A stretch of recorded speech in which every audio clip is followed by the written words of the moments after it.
தானே பழகா. அம்மா இப்பவும் சொல்லறேன் நான் உனக்கு குடுக்கறேன். யாரு எப்ப குடுக்கறது? பொண்ணுகிட்ட இப்போதைக்கு குடுக்க முடியும் இல்ல. அவ ஆத்தா இன்னைக்கு நான் குடுத்துட்டேன், அவ நாளைக்கு உனக்கு குடுப்பா. நீ வாங்கிட்டு போ பலகா, அவசரப்படாத. எத்தனை நாள்? 3ஆம் தேதியில இருந்தா? ஆமா பலகா, 3ஆம் தேதி வீடு. ரொம்ப நாள் ஆச்சு. விடு, நீ ஈஸியா சொல்ற. வீட்டுல உட்காந்து விடு. நான் போய் பேச்சு வாங்கி பணத்துக்கு.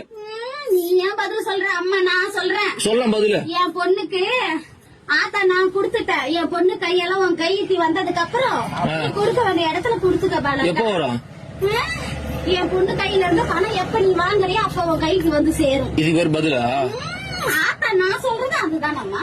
என்ன சொல்ற ஆத்தா? அம்மா இன்னைக்கு கொடுத்திருக்க, நாளைக்கு என் பொண்ணு கையால நீ வாங்கிட்டு போ பாலகான்னு சொல்றேன். நாளைக்கு? ஆமா பாலகா. எத்தனை நாளா பாலகா இது? எத்தனை நாளா? இன்னைக்கு தானே சொல்றேன். இத்தனை நாளா எங்க போயிருந்தா? இத்தனை நாளும் அந்த பதில் சொன்னேன். என்ன சொன்னா குடுக்கறேன்னு. இன்னைக்கு என் பொண்ணுக்கு கொடுத்திருக்க, நாளைக்கு நீ வாங்கிட்டு போ பாலகா. உன் பொண்ணு கொடுத்தது இப்ப உன் பொண்ணு கட்ட சொல்லு முதல்ல. என் பொண்ணு கையில இன்னும் பணமா வந்து சேரல. அப்புறம் கொடுக்க வேண்டிய சீரை தான் கொடுத்திருக்க இன்னைக்கு. என் நகையா பவுனா கொடுத்து வச்சுக்கிறியா? நாளைக்கு உன் கையில பணமா வரும் பாலகா. லோனை வாங்கி போட்டு இது ஒரு கதை. லோன் இல்ல, வாங்கின கடனுக்கு தான் எங்க அண்ணனுக்கு நீயே வட்டி கட்டிக்கிட்டு வர. தெரியாதா கோவிந்த்?